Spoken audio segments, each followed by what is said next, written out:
तो फ्रेंड गाड़ी है होंडा IVTEC 2015 मॉडल। और इस गाड़ी में एवरेज की प्रॉब्लम है, तो बाकी चीज़ें हमने चेक कर लिए। तो हम इसके चेक करने वाले हैं प्लग। तो प्लग हमारे आ चुके हैं न्यू। तो प्लगों की कंडीशन थोड़ी ख़राब है, तो प्लग गियर के चेक करते हैं गाड़ी को कि माइलेज हमारा आता है या नहीं आता।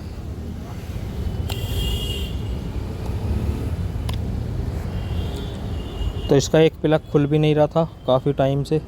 एक बोल्ट इसका जाम था, वो बोल्ट हमने D40 मार के छोड़ दिया था थोड़ी देर के लिए, और ये बोल्ट हमारा खुल चुका है अब। तो पहले 3 ही प्लग बदलते थे इसके हर सर्विस पे, चौथा प्लग नहीं बदला जाता था। तो ये है ये वाला बोल्ट, ये बोल्ट हम चेंज कर देंगे और न्यू प्लग लगाएंगे चारों इसके अंदर, और 100% हमारा माइलेज जो है वो आ जाएगा। क्योंकि कोई भी DTC नहीं है गाड़ी के अंदर, और गाड़ी बिल्कुल ओके की रिपोर्ट है।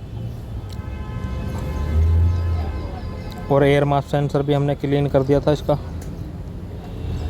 बाकी प्लग हम इसके अंदर अब इंस्टॉल करते हैं और मैं आपको दिखाऊंगा माइलेज। तो गाड़ी स्टार्ट हो चुकी है फ्रेंड, देख सकते हो पंजा मारते के साथ ही मॉइस्चर इनने छोड़ दिया। इसका मतलब हमारा एवरेज ओके हो गया।